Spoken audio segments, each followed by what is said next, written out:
Afternoon, everyone. We'd like to welcome you all to the Michigan Irish American Hall of Fame's 2018 induction ceremonies.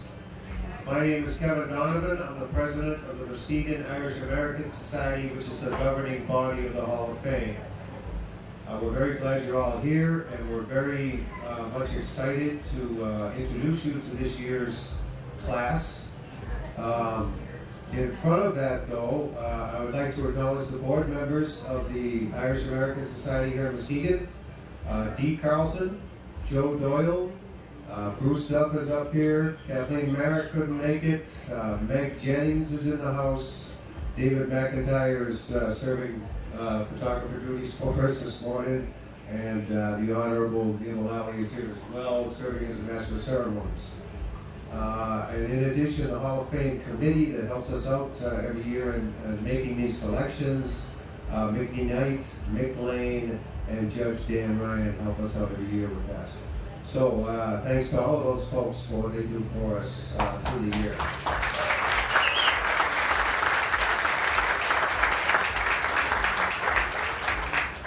And with that, I'm going to turn it over to Neil Mullally, who's the workhorse of this whole thing. Neil Mullally.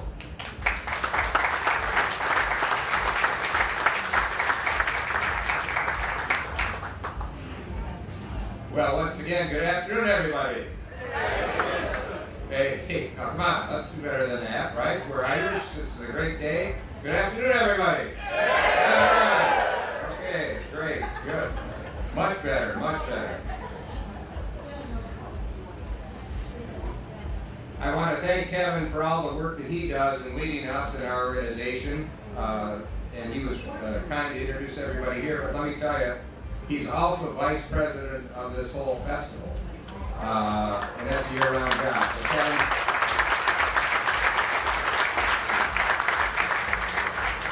Kevin, we have some past inductees of the Hall of Fame with us, and I'd like to have them stand and be recognized. Mike Kelly, Brian Dunleavy, Ed Sullivan, and a young man who's trying to make it in radio, Michael Patrick Shields.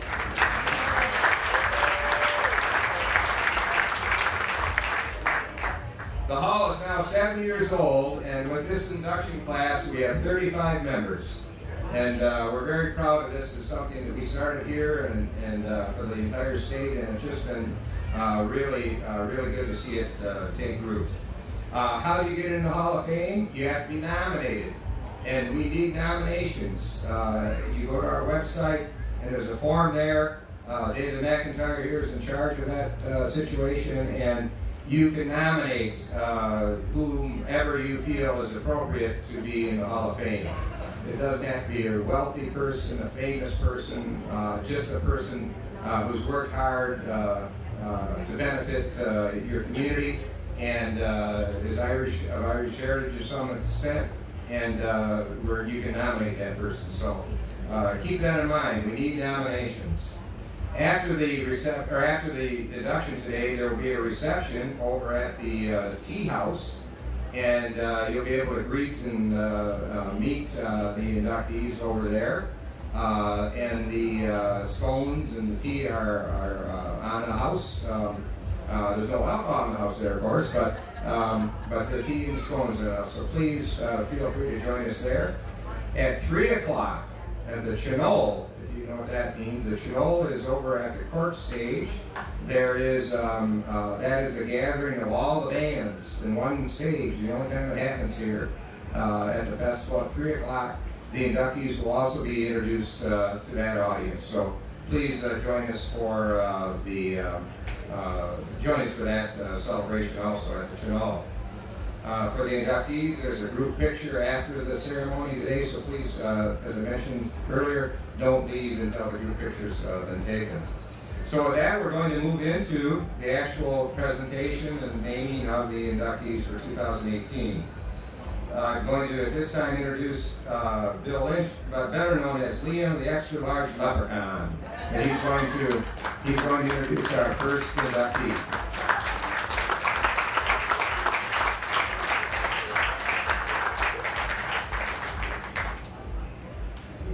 incognito, for those of you who don't know the day. The Leprechaun didn't suit up. And I apologize, I would have gotten dressed up better had I remembered that I was going to have to do this today. Because this inductee is not just a good friend of mine, but believe it or not, has been a mentor to a Giant Leprechaun since the inception of Liam many years ago. First of all, for those of you who don't know, my daughter used to have an Irish gift shop, and she did that based solely on this nominee's running of a wonderful Irish gift shop in the little town of Hubbardston, Michigan. If you don't know where Hubbardston is, that's your problem. It is an enclave of Irishness that everybody should learn more about, because when I need to know anything about my heritage, about being Irish, I like to run up to the Celtic Path, see Pat. There's always a teapot on, and we just talk about the great heritage that we all share. So that has been a hub of my learning about Irish heritage. Whenever I need it, I know I can go up there at least for a while yet and enjoy it. Pat was a teacher for many years. She'll tell you, he retired as a phys ed teacher in middle school, if that's not enough to get nominated, to just survive that after all those years. But more importantly, and the reason that I nominated her was not just because of her educational experience here, but because of her education of Irish dance. She didn't go to Ireland and become one of those fancy Irish dance teachers that you have to do that. She did it solely for the love of Irish dance. She learned and herself, and then started a troupe, which to this day, whenever I get the chance, and I do help book for some other festivals around the state of Michigan, I try and include the Hubbardston Irish Dance Troupe, because this is a troupe that doesn't compete for the medals and all of that. They compete, or they perform for the love of the dance, and it shows in their faces and everything. So it's because of that I felt Pat deserved, because these kids, and I've watched them for over 15 years, many have their own kids now in Irish dance. I've watched them, I've seen them. Pat had some strict rules about being good in school if you wanted to dance. All that education rolled up into one made me realize how important Irish dance and culture was, and I wouldn't have known any of that had I not met this lady several years ago. Ladies and gentlemen, please, it's my honor to introduce Patricia Basie up to the stage.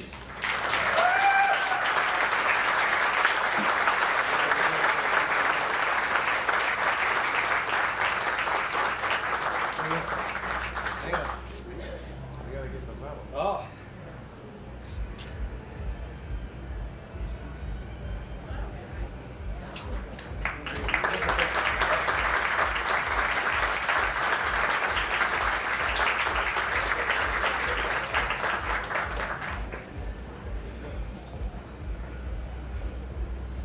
I'd like to thank the Muskegon Irish American Hall of Fame Committee for the awesome job that they do every year.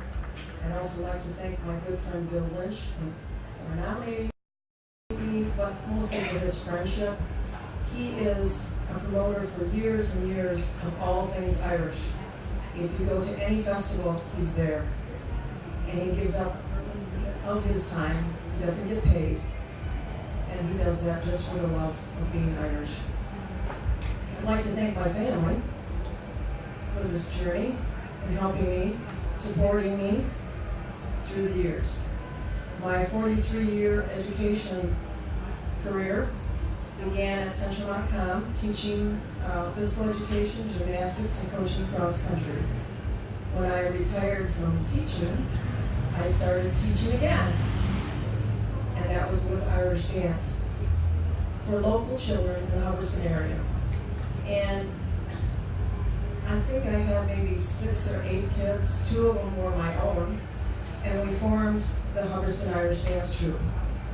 We have performed at small venues, large venues, small stages, no stages, big stages, a stage that collapsed. We have also been to Dance at the Breslin, twice at Disney World, and they performed in Ireland this summer. So it went from a small troupe, who knew, from a small troupe of about 6 kids to now 60. And their ages 3 to 18. When they graduate from high school, then they begin another journey. But all of those kids that have graduated through the years are successful. And I think my biggest reward was not only that they developed a talent in running or gymnastics or dancing, it was the pride, the self-confidence, and the poise that they developed after time, getting out in front of groups of people and showing their skills.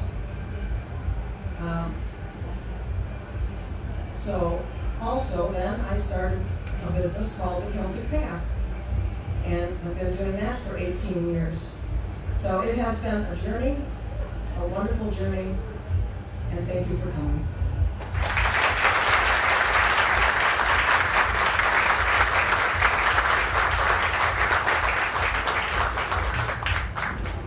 Hello, my name is Patricia McCormick Bays. I live in Carson City, but I'm originally from the Detroit area. My grandparents came over from Ireland, and I've always had a sense of strong Irish heritage. And through that, I've been able to accomplish forming an Irish dance troupe, and I also have an Irish gift shop called the Celtic Path. The dance troupe started in 1998. I started giving lessons for local children, and we had about 6 to start with. 2 of them were my own children, and it went on from there. And at this point, there are 60 dancers in the Hubbardston Irish Dance Troupe. We have danced all over the state of Michigan, in Florida, and in Ireland. It's been just such a blessing to watch how those kids develop not only a talent, but have pride and self-confidence and poise for a future life. My gift shop is not just a gift shop, it's like the cultural center of Hubbardston. It's amazing in a town of 400 how much support there is for Irish culture and for the dance troupe. The Celtic Path is in Hubbardston, Michigan. Like I said, a town of only 400 people. And Hubbardston is about an hour north of Lansing and about an hour east of Grand Rapids and west of Saginaw. It's kind of right in the middle of Mount Pleasant, Lansing, Grand Rapids, and Saginaw. One of the things that inspired me to open an Irish gift shop was just the love of Irish culture, and I just had a dream. I used to do festivals and other things, and I decided that I'm just going to have a nice shop in Hubbardston, and it went from there. So 18 years later, the gift shop is going strong. And as far as Irish dance, I started taking classes from, which is now the Ardán Academy, it used to be the Heinzman School of Irish Dance, and with my children. It was something that I wanted to do with them. And so they would compete under the Heinzman School of Irish Dance. My teaching career is 43 years old. I started teaching at Centremont Commons, Stanton, Michigan, which is north of Carson City. And I taught physical education, dance, gymnastics, and coached cross-country running. When I retired from there, I started in on teaching Irish dance.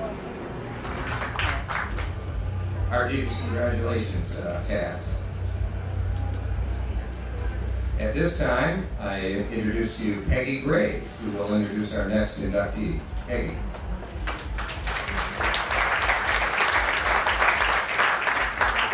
Greetings all. I'm introducing Sheila Dunleavy-Munn. There's so much to say about Sheila, but we were informed this morning that we have a time limit. And it's hard to be brief when talking about Sheila, but I will try.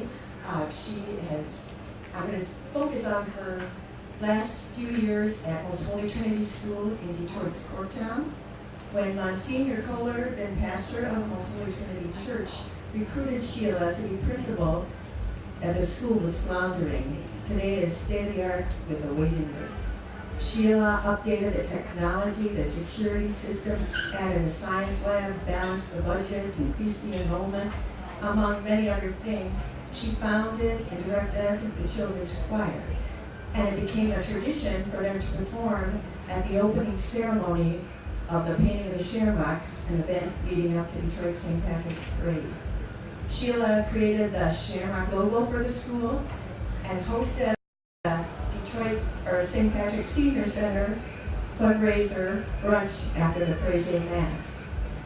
She also introduced to the school the Irish American tradition of 50-50s, raffles, selling shamrocks, all to ensure financial aid for the students in need. And with the help of the United Irish Society and the Corktown community, she was able to add after-school programs, basketball, baseball, soccer, robotics. So, and with that, of course, came fundraisers, which Sheila tirelessly promoted. One example of all things, she never lost her focus on the main thing, the children. And one example of that is, Sheila discovered a student was living with his mother and siblings in a car. She immediately went through every channel she knew to get them into a house. And while those wheels were turning, she recruited her sisters of the Catherine McCauley Ladies Ancient Order Hibernians to fill that house with necessities and niceties. And that is just a drop in the bucket of what Sheila's accomplished in her 42 years in education throughout the state of Michigan, from Darien Springs to Dearborn. And now retired, Sheila has come back to Muskegon, where she started out. And true to her Irish heritage, she was here volunteering at his very festival Thursday night. And back to Irish dancing, she was on his very stage last night, Cayley dancing. And here tonight, I'd like to welcome her into the Irish American Hall of Fame.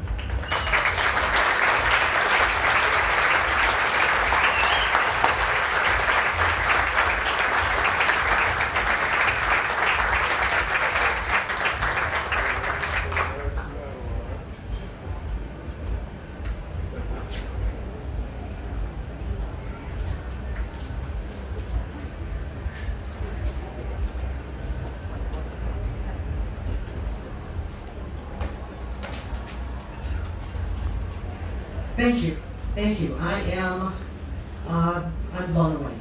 I am so blessed, and I am so absolutely honored. I am privileged to be on this stage with these wonderful, fine Irish Americans. And last night in panic, about 5 o'clock in the morning, I woke up and I had an epiphany.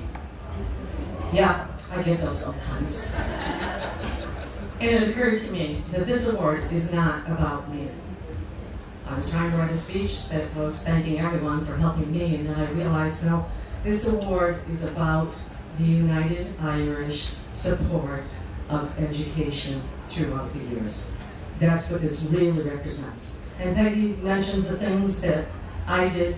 I'm neither saint and certainly not, absolutely not, a scholar.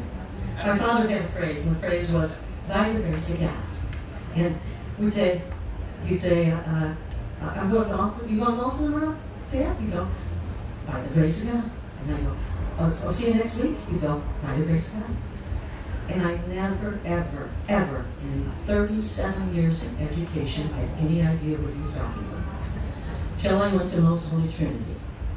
And it took me less than a week. I went to Most Holy Trinity, and again, I was blown away. I went, what did you get yourself into, Sheila? You're not ready for this. I'm in the alley, and there's a Detroit policeman. My custodian has just been knifed in the hand, and her car has been carjacked. And, of course, I asked the police, what do I do? He said, you need security. I said, we don't have any money. And he said, you need security.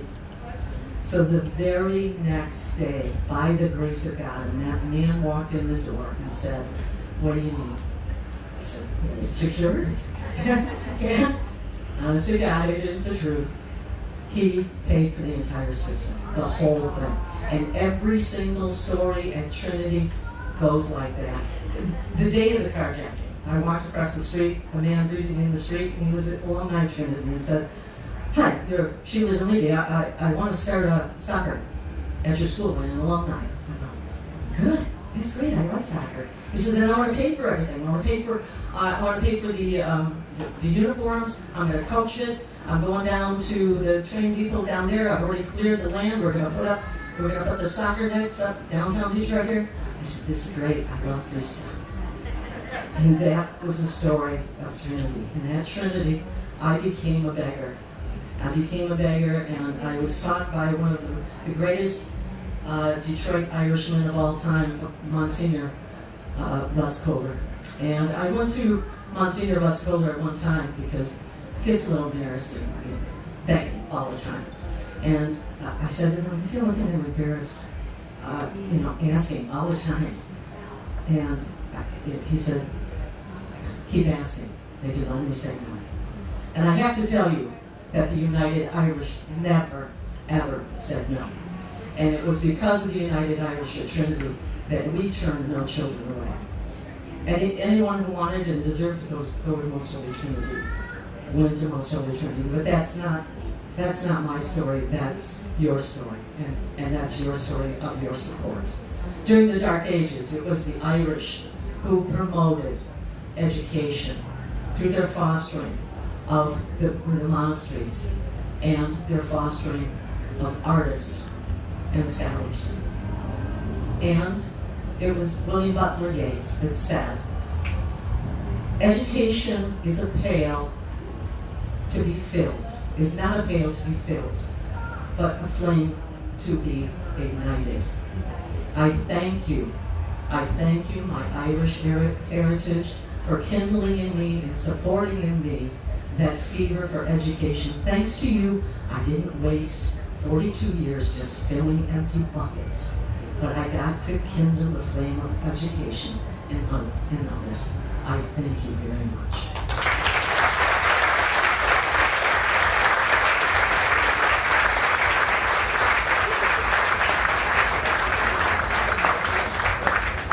Thank you, Sheila, for that inspiration. Thank you so much.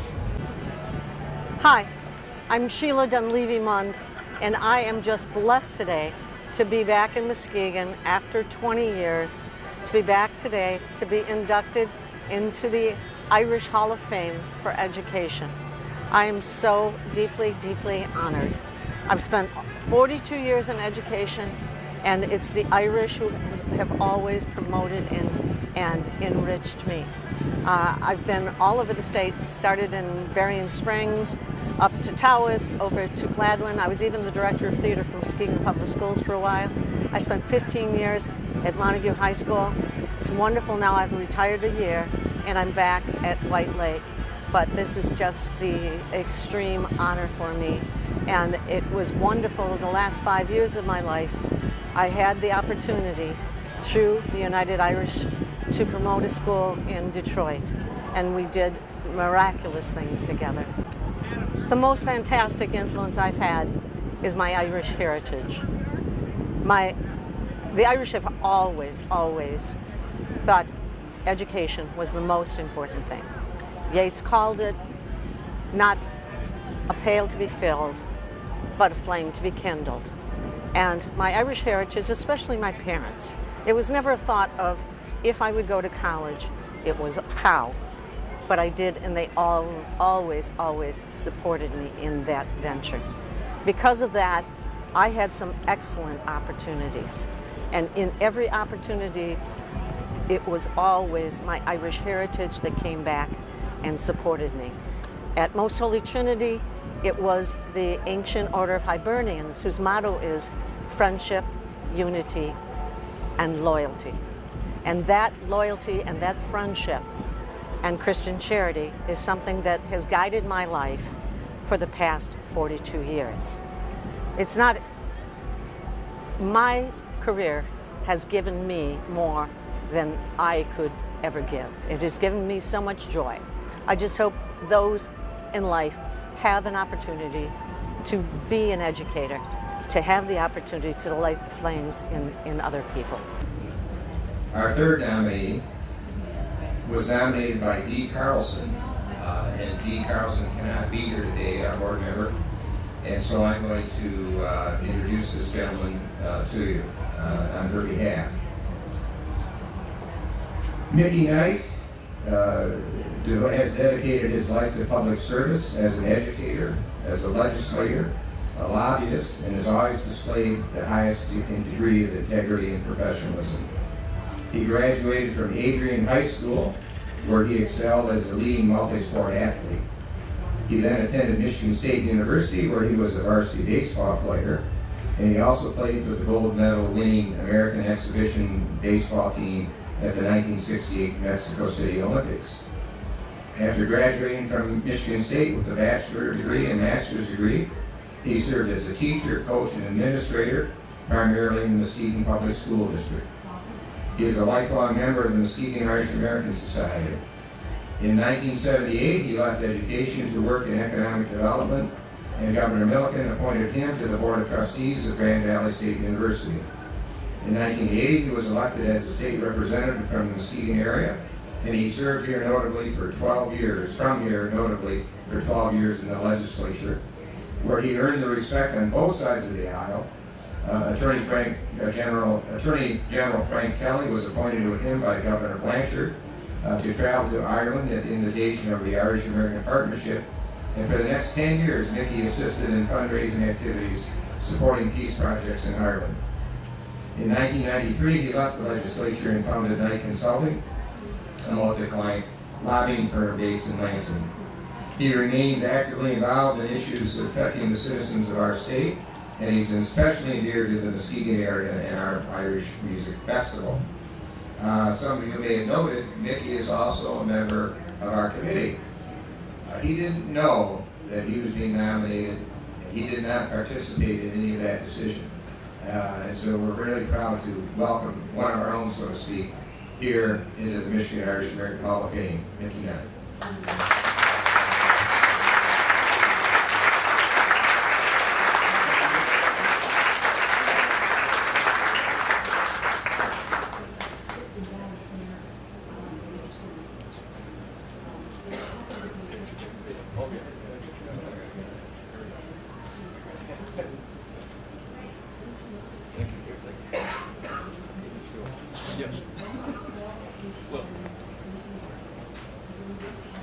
Thank you.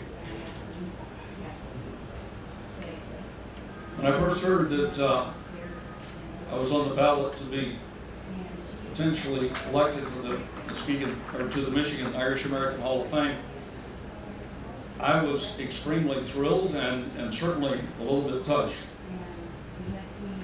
To think that I was being thought of in the same way as the people who came before me. And by the way, thank you, Dee, for thinking of me. Thinking of me in the same light as Attorney General Frank Kelly, Ed McNamara, Governor Jim Blanchard, Chris Murray, Judge Jim Ryan, Supreme Court Justice Mike Kavanaugh. These are all stellar public servants, and all of them are in the Hall of Fame. Now, they set a very, very high bar for public service, and I was just happy to be thought of. So when I got the message that I was going to be inducted, I was extremely thrilled, as you would expect. But the first thought really was, they really lowered the bar.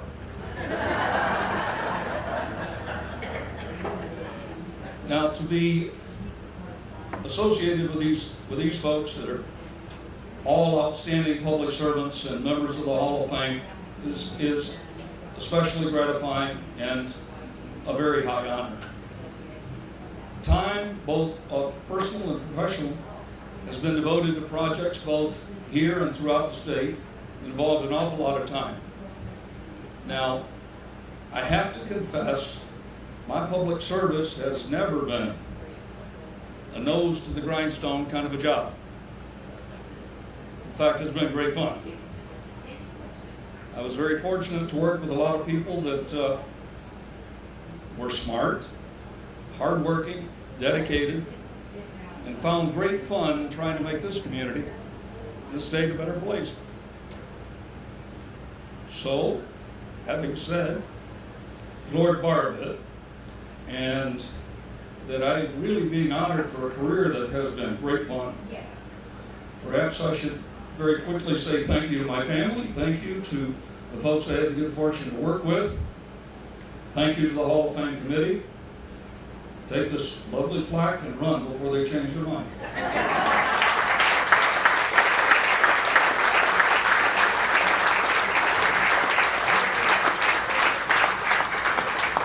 Thank you, Mickey. Hi, my name is Mickey Knight. I was fortunate enough to be inducted into the Irish American Hall of Fame here in Muskegon. Beautiful Lake Muskegon, where the music is great and the people are great, and as a cautionary, very addictive. If you come here, you may not leave. It's a wonderful place. We take a great deal of pride in the Irish Music Festival being held here. It's been put together by local people, but they have gradually incorporated folks from all over. And we have wonderful musicians from all over the state of Michigan, all over the Midwest, and now pretty much all over the world. We get a number of people from Ireland, in Chicago area, Detroit, and certainly a lot of homegrown folks. Love the festival, been involved in Muskegon County and Muskegon community for, longer than I would care to admit, because I'm much younger than that. Served in the legislature here for 12 years, was a school administrator here for the Muskegon Public Schools for 8 years prior to going to the legislature. Was involved in economic development, started my own lobbying firm, which I've done for 22, almost 23 years now, 24 years. I guess that been involved with a number of things. One of the things I'm very proud of was being involved with the Irish American Partnership, which was an organization of Irish folks and Irish Americans that were working to raise money to help with economic development, education, and with the peace process in Ireland. Did that for a number of years, and was very enjoyable, very satisfying, and I think was helpful. That and been involved with the Irish community here, and some of the traditions that were started since I've been around a long time. We were sometimes inadvertently starting the traditions. We did start the tradition. It wasn't official, but we started the tradition of raising the flag over City Hall, which was a kind of an outcropping of having way too much fun on St. Patrick's Day in Visconti's. After Mass, a group of us decided it would be in keeping with the day to go over to City Hall and raise the Irish flag, since we had one conveniently above the bar at Visconti's. So there were a crew of us walked over, a substantial number, probably 10 or 15 or maybe 20, walked over and raised the flag appropriately below the American flag. And as we were doing that, a number of people came out of City Hall and joined us. And thereafter it became a tradition. And of course we didn't have permission to do it, but we figured that if we were friendly enough, no one would object. And certainly they didn't, and it's become a tradition, which I think is still done now. One of the ways that I got involved here in Muskegon was with the Exchange Club, which was a group of folks that was a little bit larger group of Irish folks than you might normally find. And Tom Brown, Tom Powers, Richard Hammer, a number of people in that organization were very enthusiastic, and our community here was having a great deal of difficulty. We were moving from a heavy industrial town to losing a lot of jobs and losing a lot of industry, and we were interested in trying to help go through that transition and create other kinds of activities here and become a lot more oriented toward the lake. As a result, did a number of festivals in the fall, and those festivals eventually, I think, led into having the Irish Music Festival. Certainly, back a number of years ago, we were members of the Ancient Order of Hibernians, and there were at the time restrictions for the Ancient Order of Hibernians that there were no female members, and we violated one of the basic premises by electing a female president of our local Irish group and unit of the Ancient Order of Hibernians, and were promptly dismissed, which is, I think, the origin of our Irish American Society here in Muskegon. Casey Hartz, fine lady, a wonderful professor at the community college here, was elected president, and that led to the demise, I think, of our Ancient Order of Hibernians, and I think most of our folks were very pleased because we could broaden the base and certainly entertain across the board all the Irish folk here. And that has been extremely enjoyable and I think helpful too. Our next inductee was actually, you're going to hear me twice, unfortunately, so please don't doze off or anything. I nominated myself. Mark Martin has been one of America's top professional sports fishermen for more than 30 years and is inducted in our field of sports in the Hall of Fame today. He is a former world champion professional walleye fisherman, is a member of the Freshwater Fishing Hall of Fame, and in 2001 was National Angler of the Year in the United States. During his career, he has participated in more than 200 fishing tournaments and won more than $400,000 in prize winnings. He promotes the sport of fishing in Michigan, across the United States and in Canada, through television programs, outdoor sports shows, seminars, fishing clinics, and he especially has been a lifelong supporter of building fishing through his children's fishing schools. His Upper Michigan winter ice fishing schools bring to our state some of our country's best professional fishermen and outdoor writers as instructors, and have spread Michigan's reputation as a year-round fishing destination. He is a prolific author of books and articles, and has been honored most recently as a member of the Michigan Outdoor Writers Hall of Fame. He is a sponsored pro staff member by representatives and represents several sports fishing industries and manufacturers and service providers. I could not be more proud to induct into the Michigan Hall of Fame Mark Martin.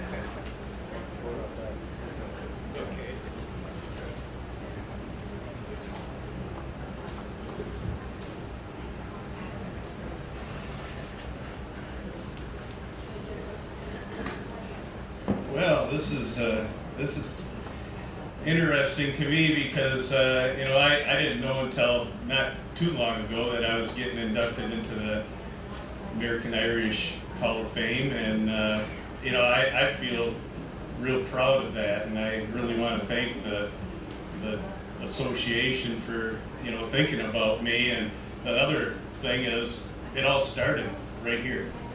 Right behind me, that Muskegon Lake right here is what gave me the inspiration, gave me the credibility. It boosted me to national attention by fishing this lake with my dad and my grandpa when I was 3 years old. And they kind of, brought me along and showed me how to fish. And this lake was my proving grounds, and it's a difficult lake at times, but it's a lake that once I started traveling fishing tournaments helped me be a winner. But the thing here is, I do a lot of things with kids, with adults, with outdoor writers, you know, you name it. I try to teach a lot of people all the mistakes that I've made over the years. And by making mistakes doesn't mean you're doing something wrong. By making mistakes, it makes you better at what you do. Just like the job you do every day. If you make a mistake, as long as you learn from that mistake, you're going to grow and get better and better at what you do. So I tell people, you know, that come to my schools or come to listen to me, that, you know, I'm at your level. I've made all those mistakes. I made more mistakes than everybody in here if it comes to fishing, because it's made me understand where I had to improve myself. And I'll tell you a fun story. Some people know this fun story. When I was 5 years old, my dad had a reel-to-reel tape player. That's cool when I was 5 years old. That's, you're talking 50-some years ago, you know. So he was interviewing my sister and I, who was younger, and asking us what we wanted to be. And he asked my sister, she wanted to be a nurse. Didn't even take her very long. I was asked, and he says, "What do you want to be, Mark?" He's taking me. I want to be a fisherman. And he looked at me and he held this microphone in my face and he says, "How are you going to make a living at that? Don't you want to be a fireman, police officer, lawyer, doctor, something that you can make money at, Mark? Let me talk to your sister some more." So I went back and forth for a while, and I never changed my mind. Finally, he shut that tape player off. At 5 years old, you know, I mean, it amazes me today when I listen to it that I was that obstinate about it. But I won the world championship in 1990 for the highest money at that time in fishing.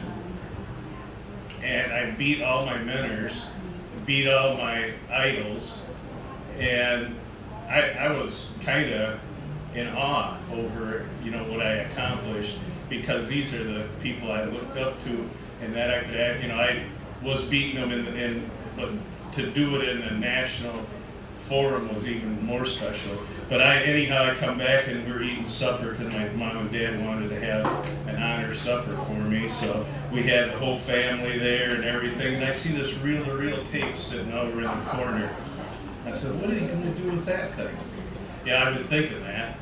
And after supper, my dad turns it on, and there's only 4 of us that knew what it was. You know, as soon as I heard it, I heard that interview, and everybody's just quiet. You can hear a pin drop around that table, and they're snickering and laughing and snickering and laughing. My dad turns it off, and he looks right across the table at me, and he says, "You know something?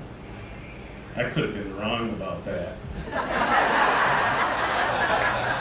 Brought a little tear to my eye, because when your dad looks at you and said that he's wrong, he's not going to say that very many times. So that made me feel that I was on the right road to helping people. And, you know, and along the way, I've had a lot of help, had a tremendous amount of help. I haven't achieved this by myself, you know. So I want to, you know, thank everybody involved, my friends, my family, you know, fans, my wife especially, sitting right here, because without their support and without your support out there, you know, it takes a lot of people to make other people go to the top, and if I can help more people as long as I'm on earth, I'll do that. Thank you very much for coming, and look forward to talking to everybody a little later, or fishing with somebody maybe.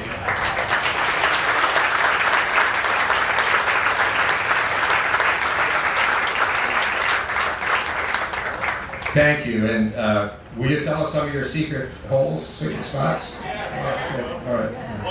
One's right behind here. Hello, I'm Mark Martin, standing right here on Muskegon Lake where I cut my teeth and was able to get this Hall of Fame award right here that I got inducted here today at the Irish American Hall of Fame. And this is where it started, right here behind me on this lake right here. In fact, within this camera shot right here that everybody's getting, I probably caught 30, 40 master anglers right here of walleye on top of everything else. So I know the value of, you know, taking people out, showing them a good time, and teaching people how to enjoy the fishing that is right here amongst them. But you can, once you learn how to catch these fish, you can go all over the United States and Canada, and that's what I do now. Is I go around North America, and I got ice fishing schools in the wintertime. I got open water schools that I help people understand their own equipment on their own boat and go out with them and show them how to do that. In the wintertime, they got their own shanties. I go with them. And my pro staff too. Without my pro staff, I couldn't be a school, because you need a lot of people doing a lot of, you know, education. You know, I can only educate a few people at one time, and I can only have my pro staff educate them. But you know, this is a cool event right here, you know, and I want to thank the Irish American Hall of Fame, and you know, I just feel honored that they recognize me as a teacher in this great you know, area of Michigan right here. So it's a pleasure that I'm able to do this. But the other good thing about, I can talk to my local people here today, that my fans and my friends that came down, and I never get to do this, you know, and see so many people that I know. So it's a special treat for me today to be in front of everybody and talk with them. And a lot of people are going, is that Mark Martin out there? Because I don't have my tournament jersey on, I don't have my hat on, you know, it probably look a lot different to everybody, but you know, that's one thing that I'm definitely, I feel naked without, but you know, it don't keep me from doing what I got to do here today. And I'm gonna, you know, help people the rest of my career, you know, that I have. And now I got a brand new television show with my cameraman Adam Crank standing over here to the side, and we're gonna bring little things of interest, not just fishing, but bees. I got collected, you know, agates on the shore and everything like that in Michigan. I'm going to bring different things to people. People find, you know, they think I just fish, but I hunt, I fish, and I like to show people how to enjoy the outdoors also. So if anybody wants to go to my website and kind of see what I do and enjoy what I do there, they can go to Mark Martin's Fishing on Facebook, or just come and friend me on Mark Martin. But the other thing, I have it on YouTube also, Mark Martin Fishing, and you can see all the episodes that we've done. So make sure you go to that, and you can, you know, watch every week for a new episode to come out. And I like look back there and I go, man, you know, I know this lake like the back of my hand, so I know if I went a little bit further over one way, within minutes I could catch a fish if somebody gave me a fishing pole. Even right off of this pier right here, even though there's slop right here, there's fish right out in here that you can bring right out of the weeds. But no, I appreciate you know, everybody being here today, and it made me feel really good, and I'm looking forward to wandering through the Irish Festival here in Muskegon and seeing more of my friends and seeing more of my fans, and just meeting new people out here and just taking in all the festive things here. You know, I was inspired by my grandfather and dad, who had Irish background, and they're Irish, and they lived here their whole life, and you know, they came as you know, immigrants. You know, my dad didn't, but he was born here, but my grandfather was, and he came with an Irish immigrant background, and you know, he loved to fish out here. So when he had a son, which is my dad, he took him out here. He took them all over. And then when I came on the scene, then they took me and showed me how to enjoy what I didn't know if I liked it or not. I mean, I'm 3 years old with fish flopping around me in the boat, I was more scared, I think, than anything. But pretty soon I was like, wow, you know, they put a rod in my hand finally, and I'm like, wow, you know. So with the help of my family, I became to love it, and then I lived on Spring Lake over in Grand Haven, Spring Lake, Ferrisburg area. I lived Lloyd's Bayou, so I had water right here, right in behind my house type thing. So that helped encourage me.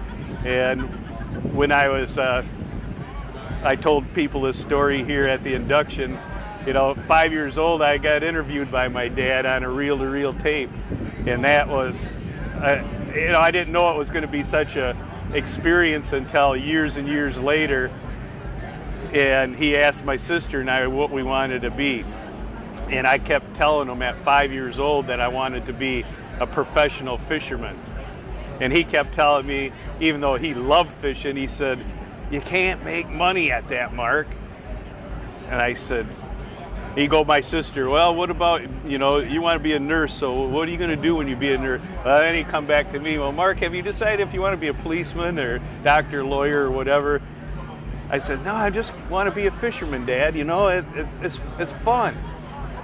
Finally, he just turned that switch off and turned the reel off. He just knew he wasn't getting anywhere with his son. And his son had a two made-up mind, one track, fish.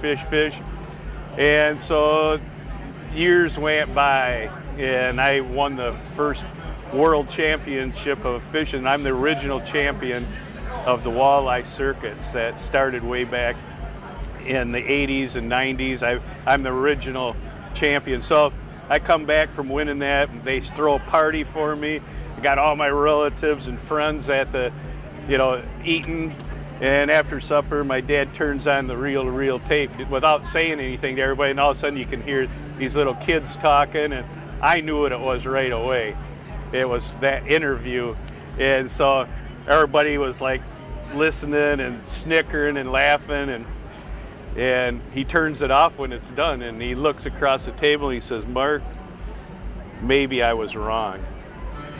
He knew that him telling me that I couldn't do it, probably, I'm sure he wanted to do what I was saying that I wanted to do, but there wasn't nothing at that time that, you know, his belief was you had to have a real 40-hour week job. And that's what I tell the kids to at Career Day and their schools. I come in and talk to them a little bit about you know, what they want to be. If they want to be an athlete, I'm there to talk to them how to be successful at being an athlete, whether you want to be hunting, fishing, football, hockey, basketball, baseball, you name it. And I tell them, if you got a dream to do that, keep that dream in your heart. You live in America, you can be anything you want to be. And then I tell them that story. At this time, I'm going to introduce a member of the Michigan Irish American Hall of Fame who is going to nominate our next inductee, radio star Michael Patrick Shields, whose program is on every morning from 6 to 9 in 13 cities across the state. And he is a great fan of all things Irish and our festival and of the Michigan Irish American Hall of Fame. Michael Patrick.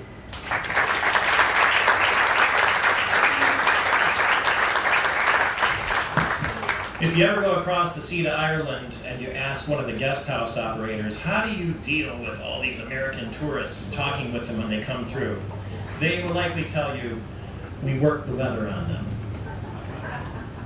Can't talk about Ireland without talking about the weather. And John McMurray is eminently qualified to have forecasted the weather on radio and television for half a century because he lived his life in the weather. As a member of the Merchant Marine, he faced the high seas all across the globe, and he has sailed his own sailboat up the Saginaw Bay and across Lake Huron to the North Channel and over to Mackinac Island, and anywhere you can sail, he's been there.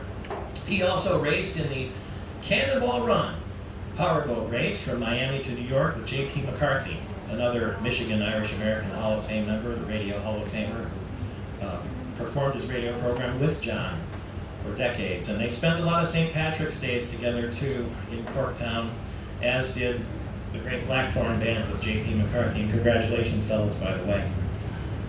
from the bottom of my heart, really.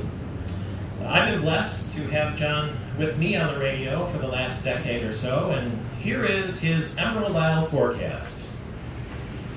I'm John McMurray for the St. Patrick's Day all across this Emerald Isle, from Galway east to Dublin and from Limerick south to Cork, and almost spring-like settings about to unfold.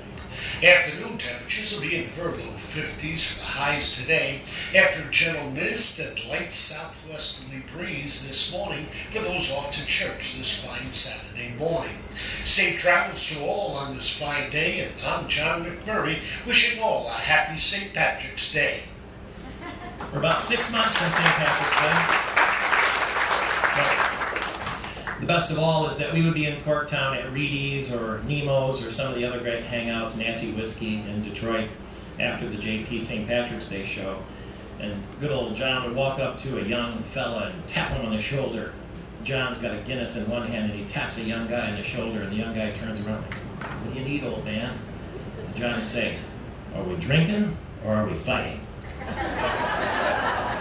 The kid would say, "Drinking? Okay."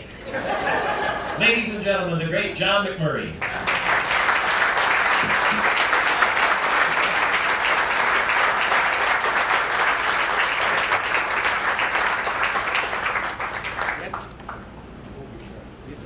You gotta be knighted. I'll do this one forever.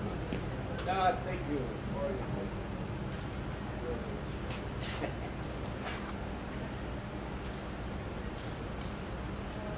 Thank you, Michael. Thank you.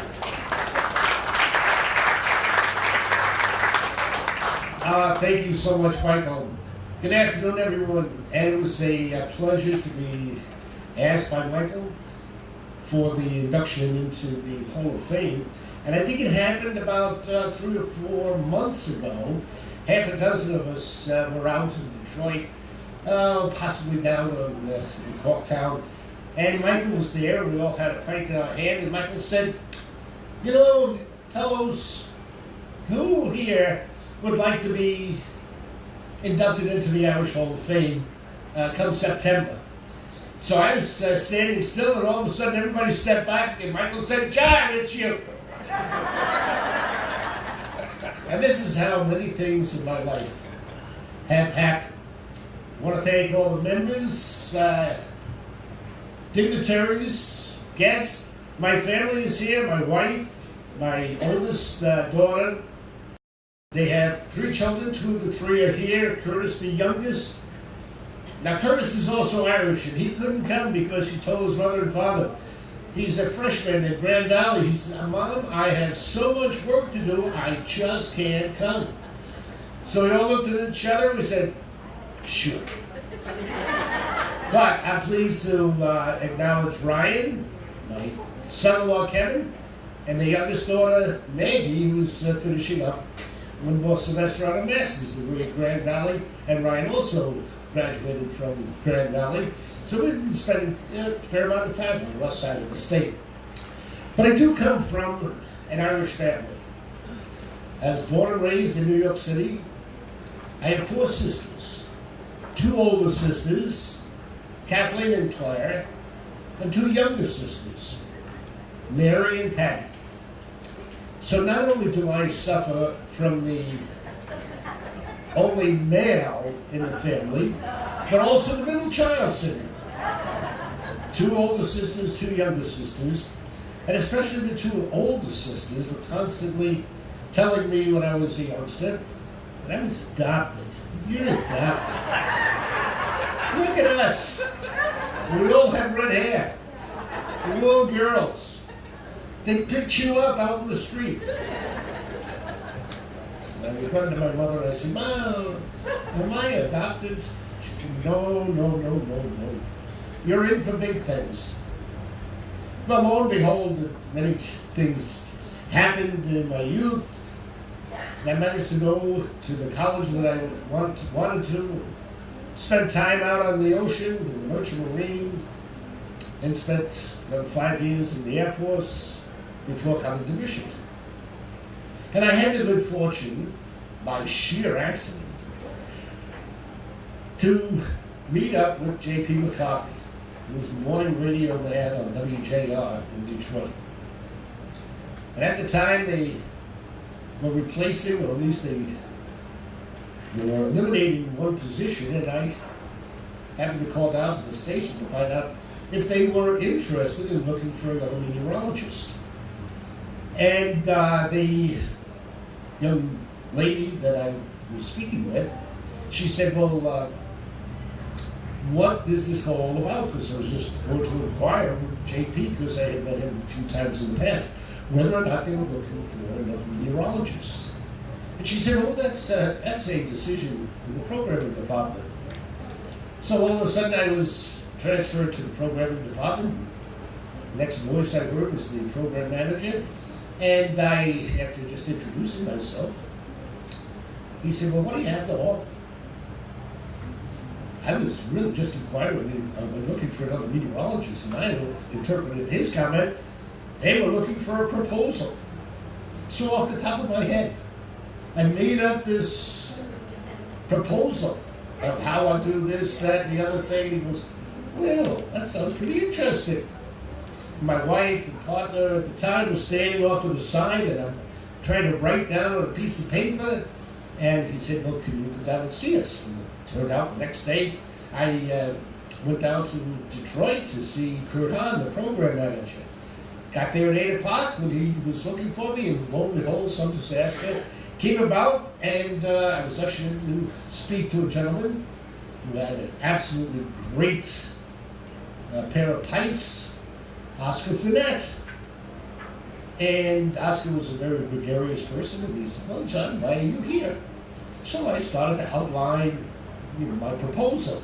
And he was nodding and smiling, and I thought, that's going well. A few minutes later, Kurt Hahn came in, and after a few minutes of introduction, he said, well, what do you have to offer?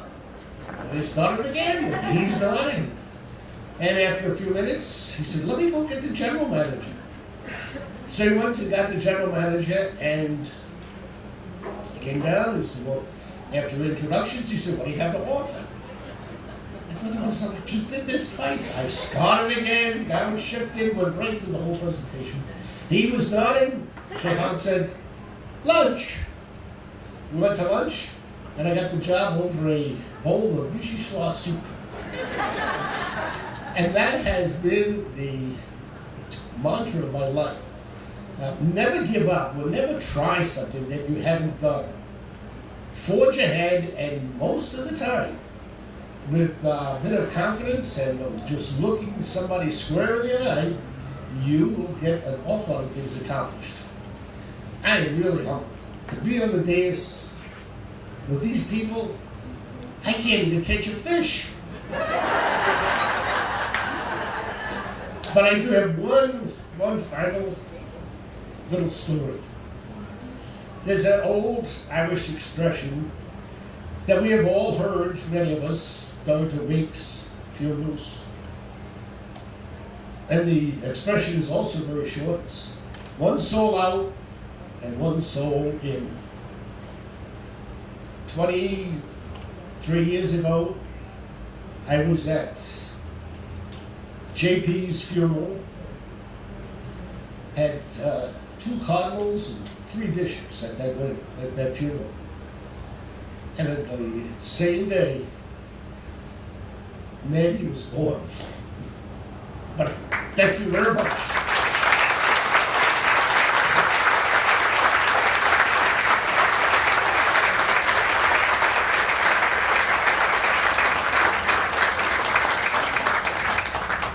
Thank you again, John, for that inspiring delivery and message. One of the conditions of John being admitted was he had to guarantee good weather this weekend, so he keeps a look around that.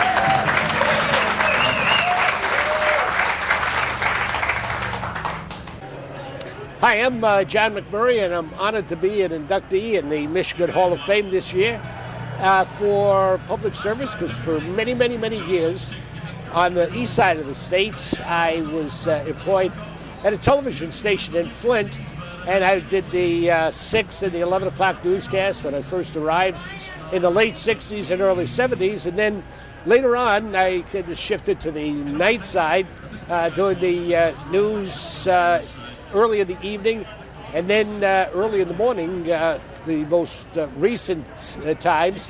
But in 2016, my contract expired, my shoes got too old, so I left the world of television, but I was still doing the radio broadcasts on WJR that we had been doing for about 35 to 40 years with the morning host, J.P. McCarthy. And it was never a job. It was just so much fun every day because you just never knew what was going to transpire with J.P. in the morning. There would be various morning drive accidents that would take up lots of time, and even you never knew who or what president of what company would be calling in to say hello. And even Vice President Bush, back when he was the vice president, called JP because earlier that year the Republicans had their national committee or national conference in Detroit. JP met Bush and he said, well, can we call you sometime? And one time there was a very critical vote while he was vice president, and they needed the vice president to cast the deciding vote. And he came on JP's show and talked all about what the progress was on a particular bill, and it was just absolutely enjoyment every day. So we did that until 2017, and now I have a consulting business in meteorology. We have projects with waste management, we write reports for attorneys, so there's always lots of work to keep us busy. Well, being Irish certainly helps as a meteorologist because most of it is just telling stories. And the Irish are well known for their storytelling.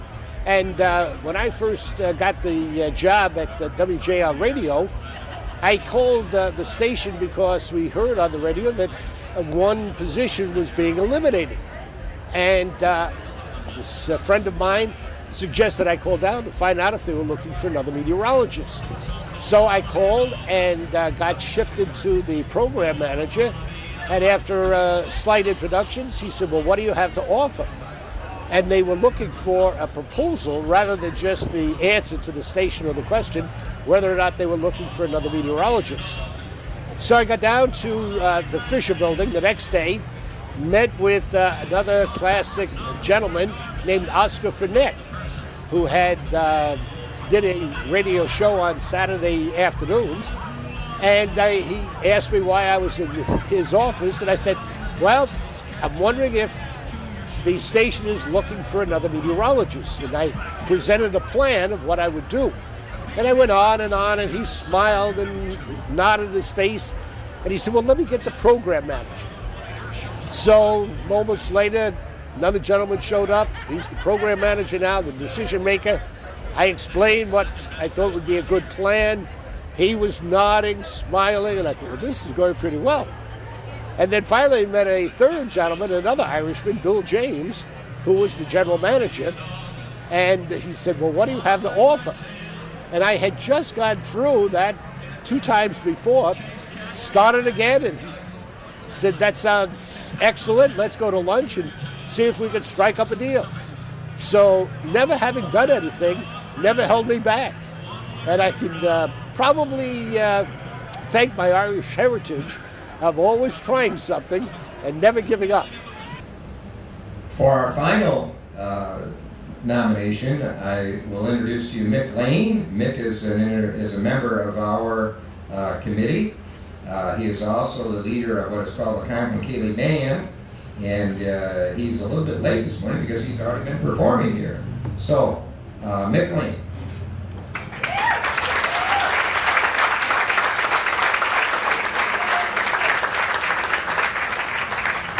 Good morning. Yeah. You just got up, didn't you? Yeah. Listen, I got to tell you, when I was asked to serve on this committee, it was an amazing honor to me. It gave me a chance to have a voice and accomplish some things, specifically in the area of music, that I really wanted to. And so we all vote, on who these selections are, led ably by Neil. Can we have a round of applause for Neil? Let's have another one for Kevin Donovan. These guys just do it. And I'm always amazed because I work with volunteers all my life. And I think volunteers are the most important people in our society, and these are two of the best. So what I did, because I've been ordered to take it short, and that's very difficult for me. While we all vote on all the nominees, I kind of wanted to make sure that our hall had legitimacy. So, you know, we put people in this thing like Al Purcell. Al Purcell was the first guy that I got in here. Al was, or nominated, I should say, one of the great Uilleann pipers in the world, universally respected internationally, and he came in, and that gave us legitimacy. Later we put Pat Bonner, who was a Beaver Island Donegal fiddler. He was kind of like the man who saved, or at least preserved that wonderful Donegal Island tradition in Beaver Island. 1988, I'm at the old chalet. We work our way upstairs, and there's this band, Blackthorn.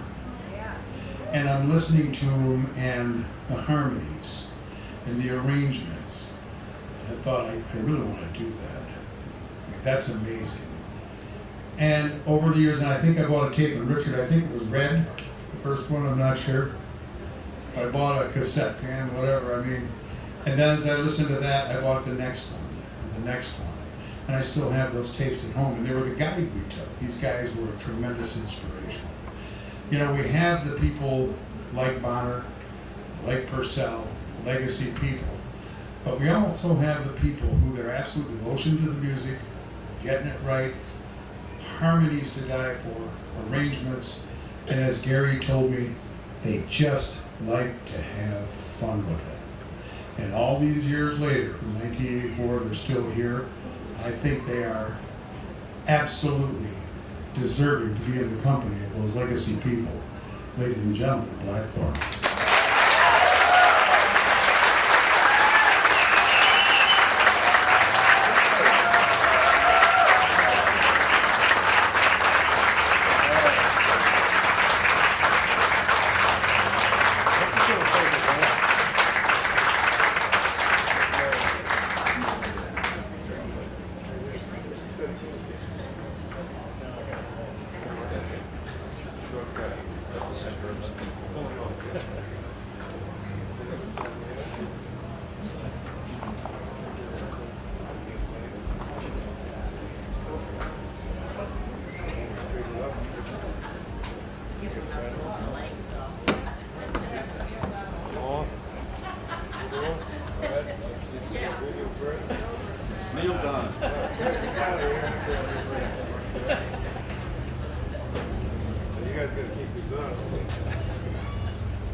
Get a picture of that.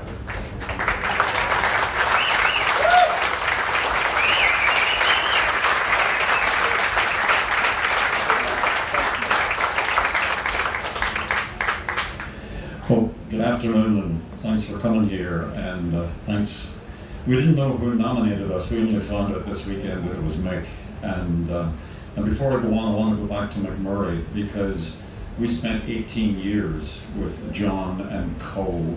down at the Fisher Building, and it's an amazing thing. When he was talking just now, and he said someone asked him a question, and he said, off the top of my head, I thought he was going to say, I made up a weather forecast, because I saw him do that every morning. He's standing there, he's standing there talking to Alan Trammell or Lance Parrish or somebody, and somebody nudges him and says, Rob, well, it's cold up in Flint, and it's going to be, you know. The bugger never looked out the window, you know. Great man. So, the way people end up where they end up is always remarkable, and as you know, behind successful men, there are women saying, is that what you're going to wear?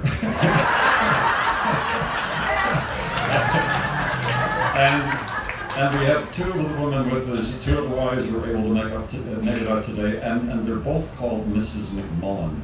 Now, we're not Polly, what do you call them? Okay, one is Mrs. Gary McMullen and Mrs. Richard McMullen. So Nora and Sandy are here with us today, and beyond that, the wives and the families and the support and the nonsense that they put up to help us do what we love to do is just remarkable. So give the wives a round of applause for us.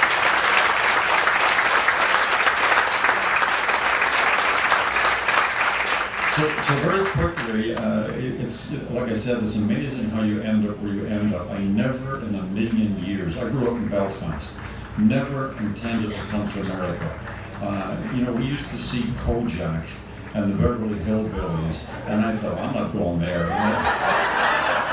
But we came anyway. Well, what happened was in 1971, I met this lovely woman from Michigan, and she kidnapped me and brought me over here.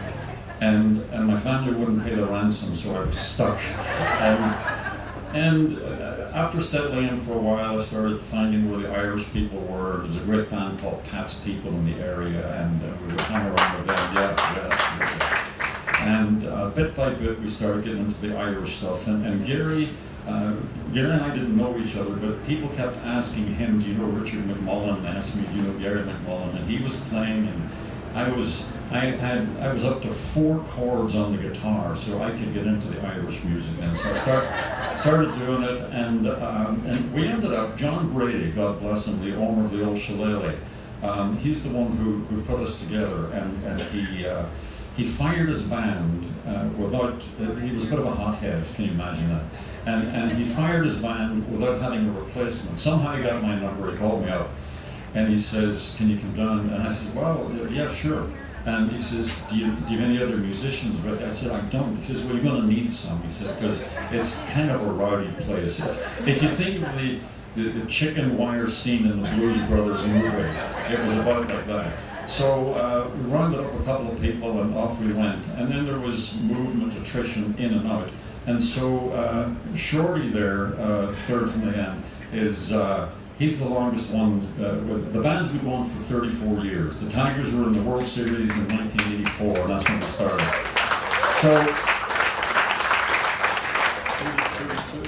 So Fred Klein joined the band 32 years ago, okay? Gary came in shortly after that, 30 years ago. Dennis, we acquired a quarter of a century ago. And I'll tell you what, since Dennis joined the band, we've sold more product than ever, because he's the salesman. And then the most recent fellow over there, David, we play in Berkeley, around 12 and Coolidge. And I was going up Woodward, and you got all these fellas on the street corners. Well, there was David with a sign, "We'll fiddle for food." So we took him on, but he eats like a horse, and we've lost a fortune on him ever since then. And when we were told we were going to be here, the first thing I did was look at the website, and I saw Kathy Ryan is in this, and Al Purcell, just an amazing Ewan Piper. And I just couldn't believe that we were honored to be inducted, and thanks to all of you. There's people here who have grandchildren who now come to see us. It doesn't make you feel well good, but we're glad they do. So we're happy to be here, and thank you very much for all of your loyalty over the years. Thank you.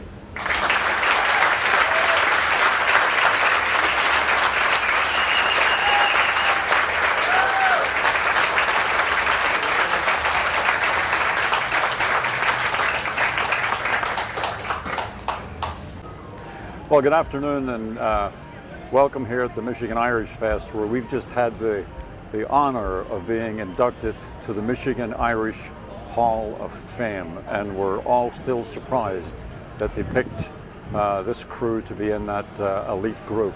And this over here is Gary McMullen from Williamston, and he's our banjo man. Dennis Green is from Ferndale, he's the bass man and our product manager. And over here, the shorty on my right here is Fred Klein from Ann Arbor, and he's the accordion, flute, and keyboards.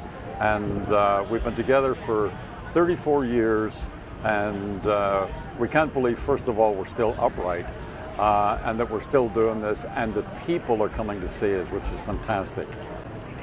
So we do our own take on a lot of traditional Irish material. So A lot of it's not original. We do some original material, but our arrangements are all original and very uniquely Blackthorn, showcased by our vocal harmonies and the different instrumentation that we have in the group. We're missing our fiddle player and mandolin player right now, but he has to check in with his parole officer. So, and we do have a website. It's www.blackthorn1.com.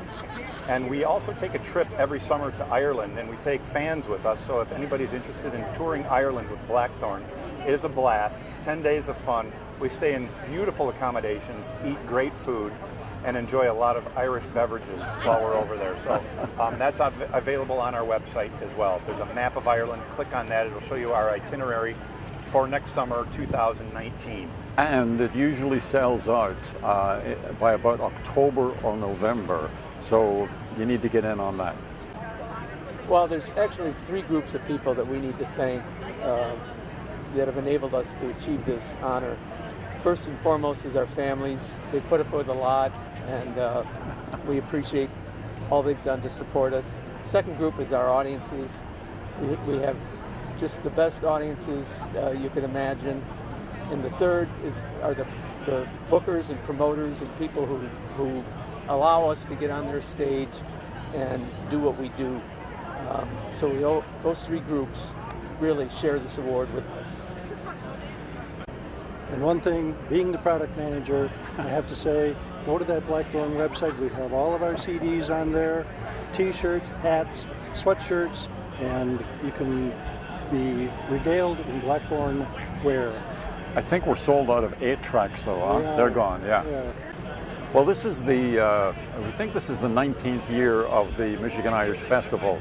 We were not here for the first one. We come in on the second one, and we've been here ever since. So this is our 18th year. And to be honest, we were not sure it was going to get off the ground because it was a kind of a slow start. But they have done so much work promoting the festival, and they've really done a great job of bringing top-notch acts, not just Blackthorn, but top-notch people over from Ireland and Scotland and England, even some of them, and people who are over here on North American tours, and Muskegon was able to get hold of them and fit them into the program. And the lineup here is tremendous. So it's a great festival, and if you haven't been here yet, well, you should. And it's too late right now, but you can come next year. And we love the people that run this festival. They're like family to us. And so this is like a homecoming every summer to come here and see all these friends and people that we've performed with, and the people who book us here, Tom Shaw, Chris Zart, and their whole crew. We are so grateful for them and their support. Superb people, yeah. We do want to mention that we do have a new CD. People asked us for years if we were ever going to do another one. We brought it out last December. It's called One Bright March Morning. It's available on our website or at any of our gigs. It's a must-have. Well, Richard and everyone, thank you so much for all the joy you brought us all these many, many years.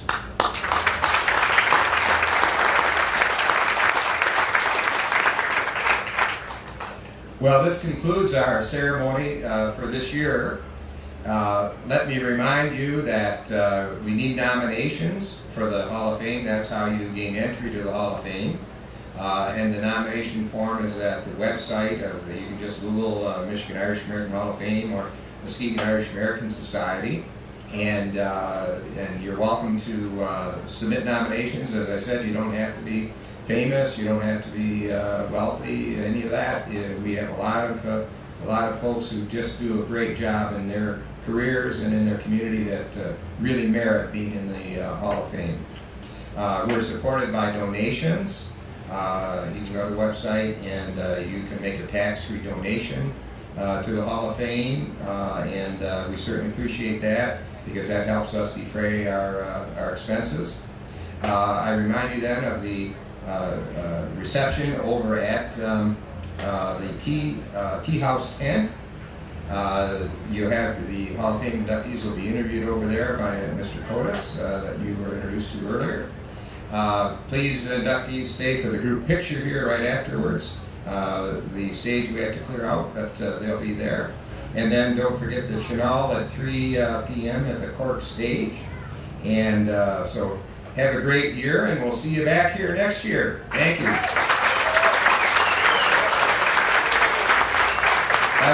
By the way, I just noticed I want to acknowledge Chris Zart here, who is the executive director of this entire festival. Chris, thank you.